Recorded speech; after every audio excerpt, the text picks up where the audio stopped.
Pada pertemuan kali ini saya akan membahas mengenai soal PTS kelas 10 mata pelajaran matematika. Ini sebagai latihan soal. Soal yang pertama, para pelindung lingkungan dan pemerintah di Botswana mengamati dengan cemas misteri kematian massal gajah di kawasan reservasi alam Delta Okavango di utara Botswana mulai bulan Maret lalu. Lebih dari 330 ekor gajah mati di kawasan ini. Pemerintah di Gaborone dan Lembaga Perlindungan Lingkungan ibaratnya menghidupkan alarm tanda bahaya. Secara bersama mereka melakukan investigasi. Yang sudah pasti kematian massal gajah ini bukan disebabkan perburuan liar karena semua gading gajah masih utuh pada bangkai gajah.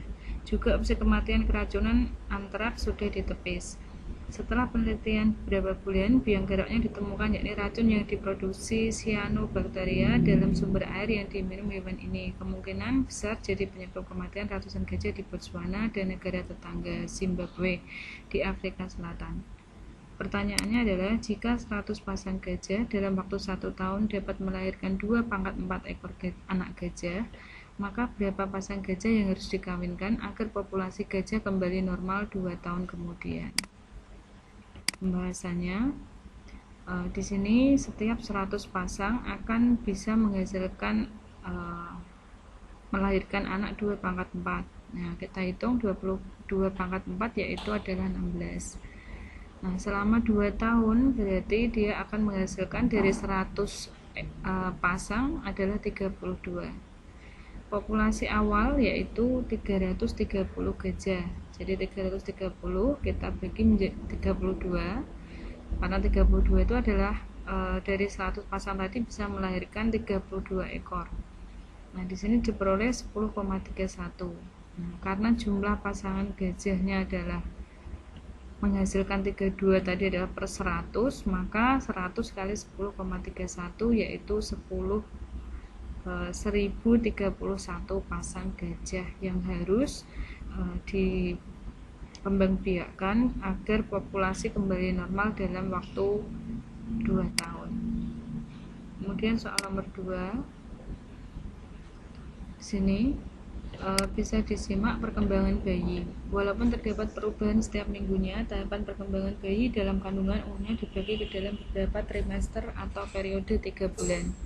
Trimester pertama, pada minggu ketiga kehamilan, sel telur yang dibuahi akan mulai berkembang dan membentuk sebuah kantung yang berisi bakal janin dan plasenta. Sel darah janin pun mulai terbentuk dan ratusan sel lainnya ikut berkembang. Lalu sirkulasi darah pun dimulai. Pada akhir minggu keempat, tabung jantung janin sudah ada dan dapat berdenyut 65 kali. Di akhir bulan pertama kehamilan, janin sudah berukuran sepanjang 1/34 cm dan seterusnya. Bisa dibaca di soal latihan.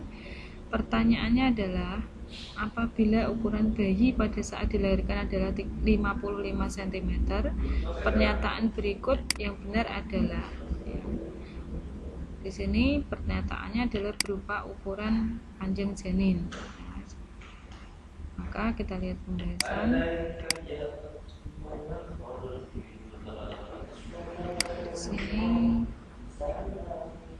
minggu keempat itu adalah 1/3/4 dari panjang mula. Minggu ke-10 1/3/3 kali panjang semula. Minggu ke-13 1/3/2 dari panjang semula. Jadi dari minggu keempat di sini adalah kali 55 karena panjang awalnya adalah 55, berarti 1/81. 3/4 itu adalah 81 kali 55 berarti 0,67. Minggu ke-10 berarti 1/27 kali 55 berarti 2,037. 1/3/2 1/9 kali 5 berarti 6,11. Berarti pernyataan yang benar adalah pernyataan yang pertama.